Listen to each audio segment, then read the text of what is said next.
അങ്ങനെ ഇളയച്ചന്റെ പ്രവചനപ്രകാരം വീണ്ടും ആനന്ദിനെ കല്യാണം കഴിപ്പിക്കാൻ ഒരുങ്ങുകയാണ് കല്യാണി. താനെടുത്ത തീരുമാനം കല്യാണി എല്ലാവരെയും അറിയിക്കുന്നുണ്ട്. അത് ആനന്ദിനോടും തുറന്നു പറയുന്നുമുണ്ട്. പിന്നീട് അഖിലാണ്ടേശ്വരിയോട് പെണ്ണിനെ അന്വേഷിക്കുന്ന കാര്യം ചോദിക്കുമ്പോൾ അഖില പറയുകയാണ്, നീ തന്നെയാണ് കല്യാണ പെണ്ണിനെ കണ്ടെത്തേണ്ടതും കല്യാണം നടത്തേണ്ടതും. അതിനുള്ള പൂർണ്ണ ഉത്തരവാദിത്വം നിനക്കാണെന്നും അഖില കൂട്ടിച്ചേർക്കുന്നു. അതനുസരിച്ച് പുതിയ കല്യാണ പെണ്ണിനെ അന്വേഷിക്കുകയാണ് കല്യാണി. കല്യാണിയുടെ ഈ തീരുമാനത്തിൽ ആകെ തകർന്നു നിൽക്കുകയാണ് ആനന്ദ്. അവസാനം ആനന്ദകൃഷ്ണൻ ഈ കാര്യം തന്റെ ഉറ്റ ചങ്ങാതിയായ സുബ്രുവിനോട് പറയുകയാണ്. എല്ലാം കേട്ടുകഴിഞ്ഞ ശേഷം സുബ്രു കല്യാണിയോട് പറയുകയാണ്, വിവാഹം എന്ന് പറയുന്നത് കമ്പോളത്തിൽ നിന്ന് പച്ചക്കറിയും പലവ്യഞ്ജനം മേടിക്കുന്നത് പോലെ ഒരു നിസ്സാര കാര്യം അല്ല. അത് മനസ്സിന്റെ ഇഷ്ടാനിഷ്ടങ്ങൾ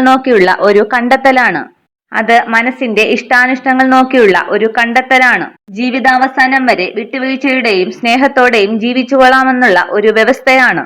ഇതൊക്കെ കേട്ട് നിറകണ്ണുകളോടെ നിൽക്കുകയാണ് കല്യാണി.